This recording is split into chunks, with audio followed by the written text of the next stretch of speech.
최근에 제가 제 아내 얘기를 들으면서 무릎을 치면서 맞다 그렇게 동의한 적이 있어요.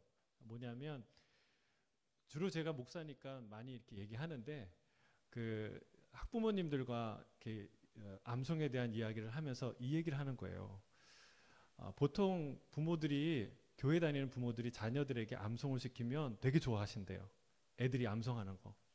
그런데 절대로 아이들부터 암송시키는 것이 순서가 아니라고, 부모가 꼭 해야 된다고.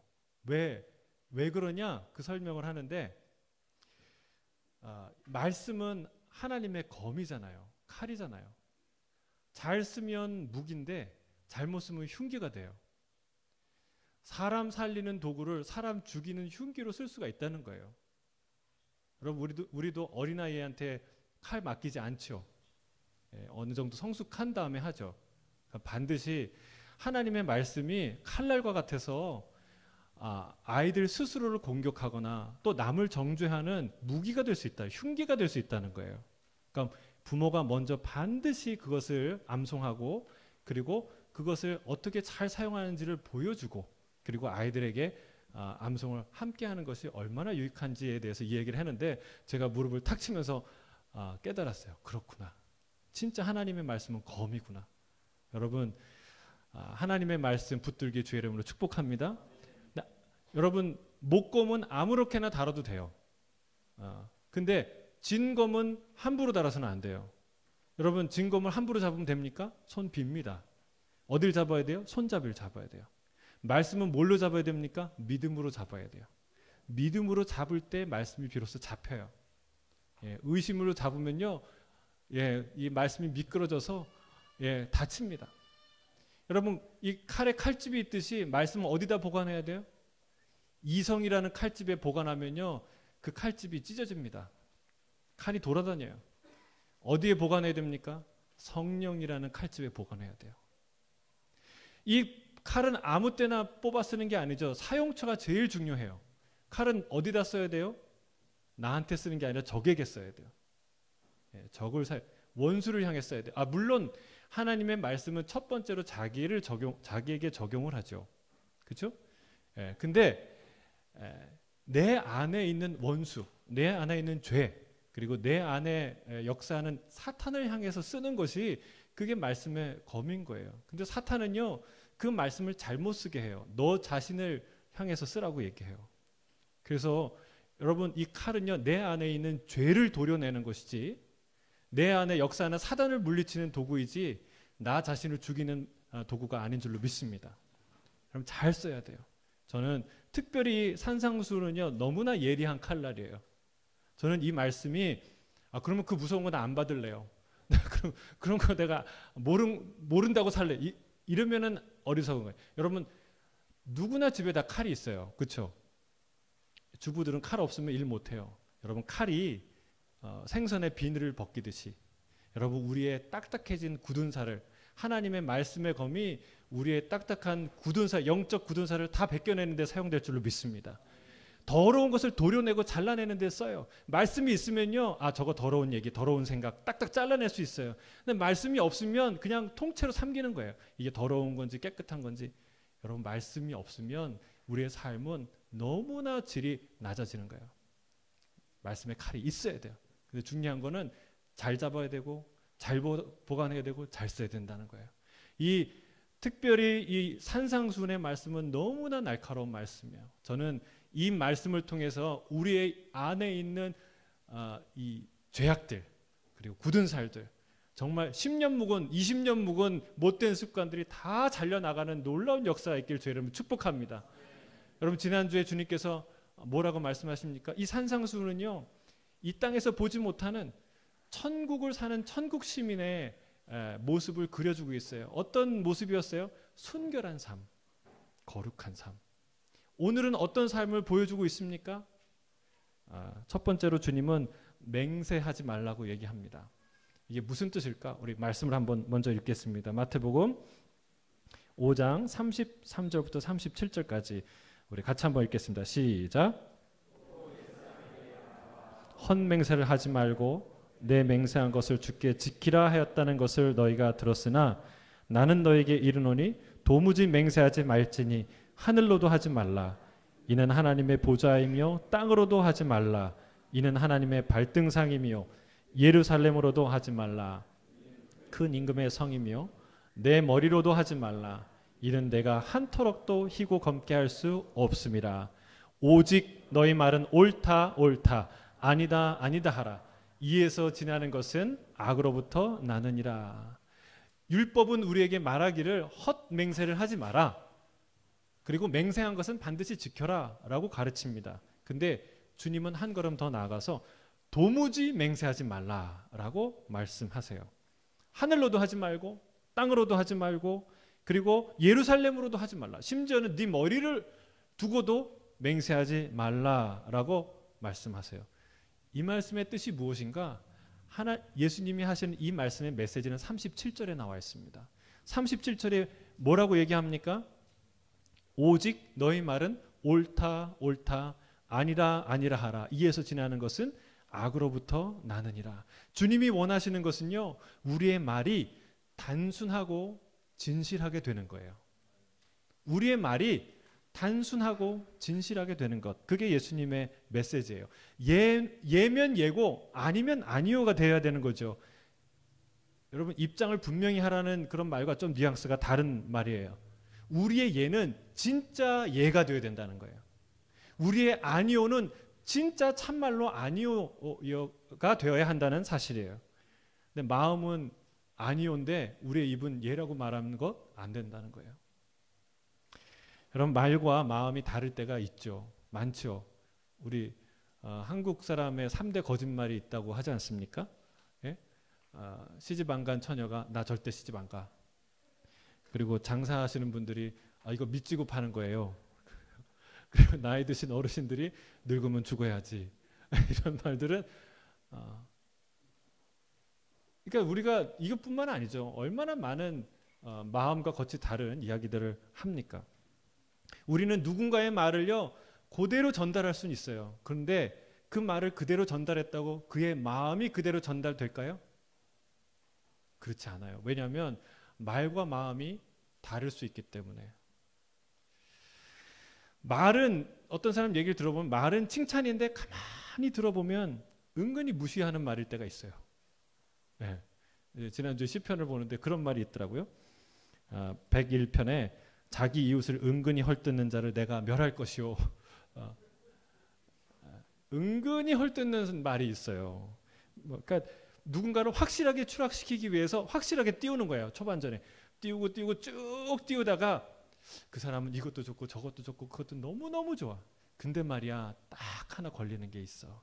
근데 그 걸리는 게 하나가 결정적인 결점이에요.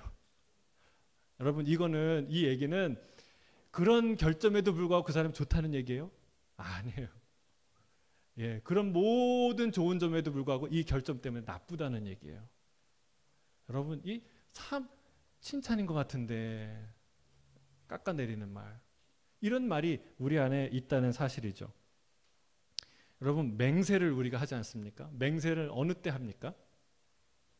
순전한 마음으로 진짜 안중근 의사처럼 손가락을 자르고 그런 맹세는 흔하지 않아요. 우리가 대부분 맹세할 때는요, 어떨 때 맹세를 하냐면 내 말의 진정성을 내 스스로 증명하려고 할 때 맹세해요.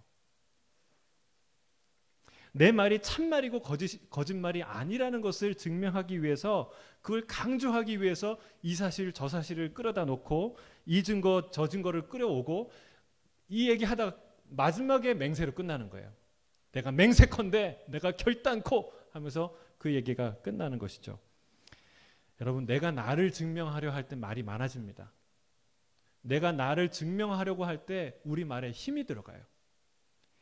주님은 자신을 증명하기 위해 이것저것 끌어오는 것, 그것은 악으로부터 온다고 말씀하고 계세요. 예, 힘 빼고 단순하게 그리고 진실하게 말하라, 주님이 말씀하고 계시는 거예요. 그럼 우리가 어떻게, 과연 어떻게 되면 단순하고 진실하게 말할 수 있을까? 하나님이 나를 증언하신다고 믿을 때 우리는 단순하게 말할 수 있어요. 말에서 힘을 뺄 수가 있어요. 하나님께서 나의 진실을 아신다는 그런 믿음이, 확고한 믿음이 있으면 그러면 흔들리지 않아요. 사람들이 오해를 해도 의심을 해도 흔들리지 않아요. 예수님은 아버지 하나님께서 자신을 증언한다고 말씀하셨어요. 나를 증언하는 자가 내가 아니라 아버지 하나님이다 라고 말씀하셨어요. 요한복음 5장 31절 32절 그리고 37절에 이런 말씀을 하고 계세요. 같이 읽어볼까요? 시작. 내가 만일 나를 위하여 증언하면 내 증언이 참되지 아니하되 나를 위하여 증언하시는 이가 따로 있으니 나를 위하여 증언하시는 그 증언이 참인 줄 아노라. 또한 나를 보내신 아버지께서 친히 나를 위하여 증언하셨느니라. 예수님은 자신이 하나님의 아들임을 분명히 주저함 없이 말씀하셨어요. 그런데 중요한 건 왜 내가 하나님의 아들인지를 장황하게 설명하지 않으셨다는 거예요. 거기에 힘주어서 말하지 않으셨다는 것이죠. 예수님이라면요, 누구도 반박할 수 없는 논증과 논리로 자기가 하나님의 아들임을 설명하실 수 있는 분이에요. 근데 거기에 많은 시간을 예수님이 할애하지 않으셨다는 거예요. 그저 예수님이 자신이 하나님의 아들이고 그리고 하늘에서 온 하늘의 떡이다, 생명의 양식이다 라고 담담히 선포하셨을 뿐이라는 사실입니다. 여러분, 예수님은요, 살아계시고 그리고 지금도 이 땅을 다스리시는 아버지 하나님께서 나의 증인이라는 확실한 믿음이 있었기 때문에 다른 증거가 필요 없었던 거예요. 여러분, 이 믿음이 있어야 우리 대화에 힘이 빠질 줄로 믿습니다. 하나님이 나를 아신다. 하나님이 나의 진실함을 아신다. 하나님이 모든 상황을 아신다라는 믿음이 있을 때 내 말에, 내 태도에 힘이 빠지는 거예요.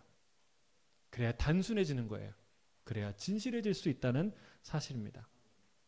여러분, 나에 대한 불공정한 소문이 돌 때 참 견디기 힘들죠. 근데 혹자는요, 이 소문에 대해서 이 소문을 마치 진흙처럼 다루어야 한다고 말합니다. 예. 진흙은요, 젖었을 때 딱 묻잖아요. 근데 그거를 가만히 마를 때까지 놔뒀다가 물기가 다 사라진 다음에 툭툭 털면 없어져요. 그런데 이 진흙이 물기가 있을 때 턴다고 막 털고 왜 이러냐고 막 문지르고 하면 이 진흙이 온 옷에 다 묻는 거예요. 여러분, 소문은 그와 같아요. 여러분, 어떻게 하면 이 소문에, 이 진흙같이 내 인생에 묻은 이 소문, 이 불편한 소문을 그냥 놔둘 수 있을까요? 하나님이 우리의 증인 되시게 해야 돼요. 하나님이 나의 증인이시다. 하나님이 나의 증인 되시게 하라는 말이 내 말이 옳다는 걸 증명하기 위해서 하나님의 이름을 들먹이라는 말 아닙니다. 오히려 주님이 그거 하지 말라고 오늘 얘기하시는 거예요. 주님이 하늘을 두고 맹세하지 말라는 말이 그 말이에요. 하나님은 우리의 거짓과 우리의 과장에 들러리 서실 분이 아니라는 거예요. 그거는 우리 하나님에 대한 모독이죠. 우리는 단지 한 인간으로서 내 머리털을 한 터럭이라도 희거나 검게 할 수 없는 연약한 인간으로서 그저 있는 그대로 진실하게 단순하게 말해야 한다는 사실입니다. 여러분, 하나님이 내 증인이시면 변명 안 해도 됩니다. 하나님이 다 하시기 때문에 하나님이 우리의 증인이신 줄 믿습니다. 단순하고 진실하게 말하는 것, 그것은 천국 시민의 라이프 스타일이에요. 예, 라이프 스타일 하니까 멋있죠. 예. 천국 시민의 라이프 스타일. 제가 빛과 소금 이 편집장을 일정 기간 했는데 거기 카피가 그래요. 크리스찬의 라이프 스타일. 그게 빛과 소금의 컨셉이었어요. 여러분, 이 산상수훈의 컨셉은요, 크리스찬의 라이프 스타일이에요. 천국 시민의 라이프 스타일. 천국 시민은 어떻게 사느냐? 단순하고 진실하게. 단순하고 진실하게. 그 말을 들어보면 안다는 거예요. 이 사람이 천국 시민인지. 어떻게 살아요? 말을 어떻게 해요? 단순하고 진실. 다 같이 크게 시작. 단순하고 진실하게 말하라는 거예요. 그래서 이 말은 할 말 다 하고 살라는 말 아니죠. 있는 그대로 다 무슨 말이든지 해라, 이 말 아닙니다. 그리고 또 모든 말을 다 정직하게 하기 쉬워요, 어려워요? 어렵죠. 여러분 믿음의 조상 아브라함도요 자기 아내를 누이라고 속였잖아요. 그 아들도 똑같은 짓을 했잖아요. 예? 그리고 심지어는 그 아들 이삭 그리고 야곱은 뭐라고 합니까? 자기가 야곱인데 에서라고 거짓말하잖아요. 참 그게 우리 믿음의 조상들의 모습인데 여러분 우리의 롤 모델, 우리의 라이프 스타일의 모델은 아브라함도 이삭도 야곱도 아니에요. 누구예요? 예수님이에요. 우린 예수님 따라가는 성도들이에요.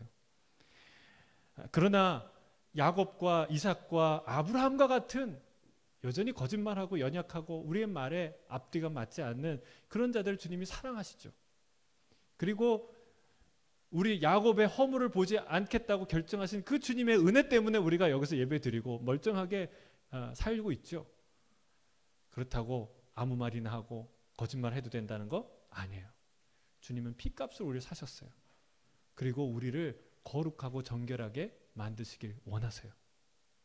여러분 예수 믿었다고 구원받았다고 이제 됐어 아무렇게나 살아, 이거는 정말 하나님을 욕되게 하는 거예요. 하나님은 정말 우리를 정결하게 만드시길 원하세요. 그런 삶으로 우리를 이끄세요.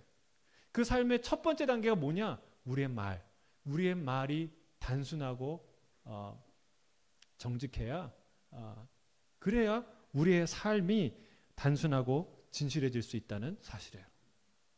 다시 한번 주의 이름으로 축복합니다. 여러분의 말이, 우리의 말이 단순하고 진실하게 되길 주의 이름으로 축복합니다. 여러분 우리 크리스찬이 저 사람의 말은 보증수표야. 그 사람이 예면 반드시 예야. 그 사람이 아니요 그러면 아니야. 여러분 이 말만 들어도 하나님 영광 받으세요. 저는 우리 예수 따라가는 교회의 성도님들, 이 사람들의 얘기는 그 사람들의 예는 진짜 예야. 그 사람들의 아니요는 진짜 아니요야. 저는 이런 소문이 나길 주님 축복합니다. 우리 하나님이 그 영광 받으시길 원하세요. 우리가 아무리 아름답게 찬양하는 것보다 하나님이 그렇게 찬양받으시는 것을 좋아하세요. 얼마나 아름다우시겠어요. 우리 두 번째, 오늘 하나님이 천국 시민의 라이프 스타일 두 번째 또 하나 말씀해 주시는 것이 있어요. 그건 악한 자를 대적하지 말라는 거예요. 자, 마태복음 5장 38절부터 42절까지입니다. 함께 읽겠습니다. 시작. 또 눈은 눈으로 이는 이로 갚으라 하였다는 것을 너희가 들었으나 나는 너희에게 이르노니 악한 자를 대적하지 말라. 누구든지 내 오른뺨을 치거든 왼편도 돌로 대며 또 너를 고발하여 속옷을 가지고자 하는 자에게 겉옷까지도 가지게 하며 또 누구든지 너로 억지로 오리를 가게 하거든 그 사람과 심리를 동행하고 내게 구하는 자에게 주며 내게 꾸고자 하는 자에게 거절하지 말라. 여러분 눈은 눈으로 이는 이로 갚으라라는 얘기를 우리가 보통 어떻게 해석하냐면 이 말은 야 멍청하게 당하고 살면 안 돼. 꼭 갚아야 돼. 반드시 보복해서 다시는 덤비지 못하게 본때를 보여줘야 돼. 이렇게 해석해요. 여러분 중에는 혹시 그런 뜻인데? 라고 생각하시는 분이 있을지 모르겠죠. 우리 그렇게 본성적으로 해석해요. 이는 눈은 눈으로 이러면 반드시 보복해라. 반드시 원수를 갚아라. 이렇게 해석하죠. 그러나 이 말은 그런 뜻이 아니죠. 예. 첫 번째는요. 가해자에게 주는 교훈이에요. 역지사지. 자신이 저지른 범죄의 실상을 가장 실제적으로 가르쳐 줄 수 있는 방법이에요. 두 번째는요. 이 가해자에게 내가 부러뜨린 이 그리고 내가 빼앗은 생명, 내가 빼앗은 그 무엇은 빼앗긴 그에게, 다친 그에게 그만큼 소중한 것이라는 것을, 소중한 그 무엇이라는 것을 가르치는 말씀이에요. 생명은 생명 이외에 대체할 것이 아무것도 없다는 거예요. 돈으로 대체할 수 없다는 거예요. 세 번째로는요. 피해자가 과도한 보복을 통해서 또 다른 가해자로 만드는 것을 막는 법이에요. 그러니까 끊임없는 원수와 원수가 되게 하는 그 싸움을 막는 브레이크 역할을 하는 게 이 말씀이에요. 눈은 눈으로 이는 이를. 근데 우리는 아전인수로 막 우리의 원수를 갚아야 돼. 이런데 이렇게 해석하죠. 이 말씀 자체로 아름답고 완전한 율법이에요. 그런데 예수님은 한 걸음 더 나아가세요. 뭐라고 얘기하십니까? 원수를 대적하지 말라. 여러분, 악한 자를 대적하지 말라는 이 말씀은요, 우리의 본성을 거스르는 말입니다. 정면으로 거스르는 말이에요. 약한 자의 코를 납작하게 눌러야 속이 시원하고 그게 우리가 믿는 정의예요. 그렇지 않습니까? 근데 주님은 우리의 본성을 거스르면서 이 말씀을 하는 거예요. 39절에 보면 오른 뺨을 치거든 왼 뺨도 돌려대라 라고 말씀합니다. 정말 생각만 해도 기가 막힌 말씀이에요. 놀라워서 기가 막히는 게 아니라 억울해서 기가 막히죠. 예. 오른뺨을 맞는다. 여러분, 오른뺨을 맞을 경우가 어떤 경우냐면 상대방이 보통 왼손잡이 아니잖아요. 오른손잡이잖아요. 예. 때릴 때 오른손잡이가 왼손으로 안 때립니다. 왜요? 오른손이 더 세니까. 안 그러세요? 왼손으로는 약하게 때리니까 오른손으로 때립니다. 오른손 사용하는데 오른손으로 오른뺨을 맞는다? 그건 오른손 등으로 맞은 거예요. 아주 모욕적인, 치욕적인 상황이죠. 억울한 말을 듣는 것도 억울한데 뺨을 맞는 건 얼마나 화가 나는 일일까요? 여러분, 일반적인 경우 이럴 때 나의 힘을 보여줘야 돼요. 네? 그렇죠? 뺨을 때리려면 뺨을 때리려는 그 손을 붙들어서 꼼짝 못하게 하거나 그 팔을 완전히 부러뜨려서 다시는 그런 생각 못하게 하는 것. 그래야 속이 시원하죠. 그래야 멋있는 사람이고 그래야 능력 있는 사람이죠. 그리고 우린 그런 사람과 친해지고 싶죠. 반대로 오른뺨을 맞았는데 왼뺨도 슬그머니 돌려대는 사람은 얼마나 무능해 보입니까? 그런 사람하고는 친하고 싶지 않아요. 그런데 주님은 그렇게 하라고 합니다. 40절 보면은요, 나를 고발해서 속옷을 가지려고 하는 사람, 나쁜 사람이죠. 그렇죠? 예. 어떻게 고발을 해갖고 속옷을 가지려고 해요. 근데 그 사람에게 겉옷도 주라고 말씀하세요. 여러분, 이 시대는요, 소송의 시대죠. 내 속옷을 가지려고 부당하게 악의적으로 고소하는 자를 맞고소해서 어떻게든 훌륭한 변호사를 써서 오히려 상대방의 속옷까지 탈탈 털어내는, 그래야 정의가 승리하는 것이라고 믿는 게 우리입니다. 근데 주님은 겉옷까지 다 주라고 얘기하시죠. 41절에 보면 누군가 억지로 나를 오리를 가게 한다면 십리를 함께 가라라고 명령하세요. 여러분, 당시에 로마 군인이 지나가는 백성들에게 누구나 불러서 짐을 지고 그러니까 오리가 얼마죠? 2가 4kg죠? 2kg인가요? 아무튼 십리가 4kg죠. 예. 오리를 가게 할 수 있는 권한이 있었어요. 그 성경에 예가 나오는데 예수님의 십자가를 대신 지었던 구레네 시몬이 무슨 일 났나 왔다가 정말 무슨 일이지? 그러다가 너 이리 와. 그리고 십자가를 진 거예요. 참 그 사람 세상 말로는 재수 없다 이렇게 생각하지만 사실은 그 일로 대박 맞은 거죠. 예, 얼마나 대박입니까? 아무튼 그런 법이 있었어요. 근데 우리가 억지로 오리를 가게 될 상황이 있으면 우리는 어떻게 합니까? 어떤 태도로 가겠습니까? 우리는 마지못해서 꼭 오리를 가야 한다면요, 한 4.5리쯤 가고 오리를 갖다 치고 좀 여기서 그만뒀으면 좋겠다. 그게 안 되면 4.8리, 아니 정 그게 아니면 4.9리 정도까지 가서라도 그만두고 싶은 게 우리의 마음이에요. 0.1%라도 그 의무에서 좀 자유로워지고 싶고 짐을 더는 게 그게 능력이라고 생각하고 그게 자유라고 생각하고 그게 행복이라고 생각하는 게 우리 본능이죠. 42절은 어떻게 얘기합니까? 꾸고자 하는 자에게 거절하지 말라라고 주님이 말씀하세요. 근데 우리 본성은 어떤 본성을 갖고 있어요? 나에게 꾸고자 하는 사람에게 가능한 안 빌려주고 싶어요. 무슨 이유를 대서라도 나중에 오라고, 지금은 안 된다고, 불가능하다고 설명하죠. 다음에 다시 오라고 합니다. 그러면 다음에 빌려주겠다는 말입니까? 그 말이 아니죠. 그냥 지금은 못 빌려주겠다는 얘기예요. 다음에 생각해보자라는 얘기죠. 만약 빌려준다면 그만한 대가를 바라죠. 그 이상의 대가를 바라면 기쁨으로 빌려주겠죠. 여러분, 조금도 손해보기 싫어하는 게 우리의 본성이에요. 여러분, 우리는 꼭 누구와 같냐면요, 야곱과 같습니다.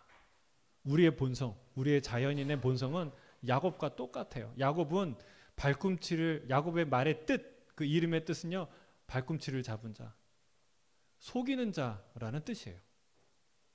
우리는 꼭 야곱과 같아요. 야곱은 평생 뭔가를 움켜쥐려고 살았어요. 거짓말도 마다하지 않았어요. 그는 태어날 때부터 먼저 날려고 형의 발꿈치를 잡았죠. 그리고 늘 형의 장자권을 갖고 싶어서 정말 늘 서운했어요. 드디어 기회를 잡아서 팥죽 한 그릇으로 장자권을 빼앗죠. 그리고 엄마의 강권이기도 하지만 그러나 아버지를 속여서 장자의 축복을 받습니다. 이제 들통이 나자 형한테 맞아 죽을까 봐 바단 아람으로 도망가죠. 거기에서 누굴 만납니까? 강적을 만납니다. 왜 뛰는 놈 위에 나는 놈이 있다고 그러죠. 정말 품삯을 10번이나 속인 정말 그 유명한 야곱의 뒤통수를 쳤던 그런 라반을 만나게 됩니다. 그 20년 동안 거기서 고생하죠. 그리고 삶을 다 정리하고 다시 이제 태어난 고향으로 돌아오는데 돌아오는 길이 쉽습니까? 물론 많은 처자식과 그리고 많은 재물을 갖고 오지만 400명의 군대를 이끌고 자기를 맞이하러 오는 에서를 맞이해야 돼요. 두렵습니다. 심히 두렵고 답답해서 야복강강에 홀로 섭니다. 다 먼저 보내고 나서 혼자 제일 뒤에 무서워서 혼자 섭니다. 그리고 기도하죠. 밤새 기도하죠. 그때 어떤 사람을 만납니다. 그 사람과 밤새 씨름을 해요. 근데 동이 터오를 때 이 사람이 이게 씨름이 끝날지 않을 것 같으니까 그 야곱의 환도뼈를 허벅지 관절을 때립니다. 그래서 그 불구가 되죠. 하루아침에 불구가 됩니다. 발을 저는 사람이 되는데 근데 놀랍게도 그때 그에게 그 사람이 새 이름을 주는 거예요. 내 이름이 무엇이냐 묻죠. 내 이름이 무엇이냐? 야곱입니다. 나는 속이는 자입니다. 라는 고백이에요. 근데 그 사람이 이렇게 얘기합니다. 내 이름을 다시는 야곱이라 부를 것이 아니요 이스라엘이라 부를 것이니 이는 내가 하나님과 사람들과 겨루어 이기었습니다. 여러분, 야곱이 한 게 뭐가 있어요? 그냥 붙들고 씨름한 것뿐이에요. 근데 뭐 대단한 거 있다고 그에게 놀라운 선물을 줍니다. 너는 이제 속이는 자가 아니라 하나님과 겨루어 이긴 자 이스라엘이다 라고 그 이름을 주는 거죠. 속이는 자 야곱이, 움켜쥐는 자 야곱이 그날 완전히 새로운 존재로 다시 태어납니다. 여러분, 우리가 생각해보면 야곱 아닙니까? 오른뺨 맞으면 상대방 턱뼈를 부러뜨리고 싶은 사람, 속옷을 가지려고 고발하는 사람, 그의 속옷뿐만이 아니라 겉옷까지 빼앗아 정신 차리게 해주고 싶은 사람, 억지로 오리를 가게 하면 어떻게든 4.5리만 가보려고 하는 사람, 뭔가 구하고 꾸려는 사람에게는 다음에 오라고 지금은 할 수 없다고 말하고 싶은, 죽어도 손해보기 싫은 사람, 그게 우리 아닙니까? 근데 주님이 그런 우리를, 야곱 같은 우리를 완전히 바꿔주세요. 할렐루야. 야곱에서 이스라엘로, 옛사람에서 새사람으로, 육의 사람에서 성령의 사람으로, 그리고 땅의 사람에서 하나님의 사람으로 완전히 바꿔주세요. 할렐루야. 이게 복음이에요. 이게 은혜예요. 여러분은 육의 사람에서 영의 사람으로, 땅의 사람에서 하나님의 사람으로, 하늘의 사람으로 바뀐 줄로 믿습니다. 고린도후서 5장 17절이 바로 그 말씀이에요. 같이 한번 선포할까요? 시작. 그런즉 누구든지 그리스도 안에 있으면 새로운 피조물이라. 이전 것은 지나갔으니 보라 새 것이 되었도다. 여러분, 새 사람이 어떤 사람입니까? 새 사람은요, 선으로 악을 이기는 사람이에요. 하나님의 관용을 드러내는 사람이에요. 빌립보서 4장 5절에 보면 이런 말씀을 합니다. 너희 관용을 모든 사람에게 알게 하라. 주께서 가까우시니라. 여러분, 하나님의 관용을 나타내는 사람은 누구일까요? 너그럽고 따뜻한 사람이에요. 하늘의 사람은 정죄하는 사람 아닙니다. 영성으로 충만한 사람, 예수 잘 믿는 사람, 그 사람은 정죄하는 사람이 아니라 살리는 사람이에요. 너그럽고 따뜻한 사람이에요. 그게 예수님의 모습이에요. 딱 예수님의 모습이에요. 너그럽고 따뜻한 사람. 예수님은 온갖 정죄와 비난, 조롱을 받으셨지만 동일하게 갚지 않으셨어요. 주님은 악을 단번에 무찌르기 위해서, 정리하기 위해서 이 땅에 오셨지만 악인을 정죄하지 않으셨어요. 주님이 무능해서 그렇게 하신 게 아니라는 거예요. 주님은 베드로에게 12영이 더 되는, 12군단이 더 되는 천사들을 불러서 내 저 악인들을 순식간에 정리할 수 있다 말했지만, 주님이 원하시는 것은 당신의 능력을 증명하는 것이 아니라 하나님의 뜻을, 하나님의 말씀을 이루는 것이었어요. 여러분, 예수님은 얼마든지 오른뺨을 맞으면 오른뺨을 때린 사람에게 산을 들어서 던질 수 있는 분이에요.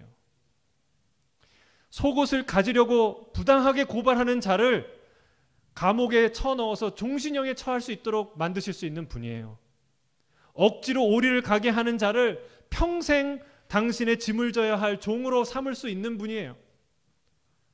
그런 예수님이 마치 아무것도 할 수 없는 자처럼 그들의 조롱과 비난을 받으셨어요. 이를 악물고 받으셨나요? 아니에요. 너그럽고 따뜻하게 안아주셨어요. 그게 바로 가늠하다 현장에 잡힌 그 여인을 살리는 사건에 나타난 예수님의 모습이에요. 너그럽고 따뜻한 예수님. 여러분, 사람들이 가늠하다가 현장에서 잡힌 여인을 끌고 왔습니다. 그 무리들의 눈은 여인의 죄악에 대한 분노로 이글거렸어요. 그들의 돌멩이를 쥔 그들의 팔은 정의로운 판결만을 기다리며 떨고 있었어요. 반대로 그 여인은 절망과 수치로 떨고 있었죠. 이때 주님은요, 현장에 있던 모든 사람을 살려요. 여인만 살린 게 아니에요. 모든 사람을 다 살리셨어요. 땅에 글씨를 쓰시죠. 왜 쓰셨을까요? 무슨 글씨를 쓰시는지는 알 수는 없어요. 근데 왜 썼는지는 추측이 가능한 것 같아요. 여러분, 이 성난 템포로 예수님이 맞받아쳤으면요, 그냥 사단이 났을 거예요. 근데 예수님이 한 템포를 죽이세요. 여러분, 성질 났을 때 한 템포만 늦춰도 큰일 막을 수 있어요.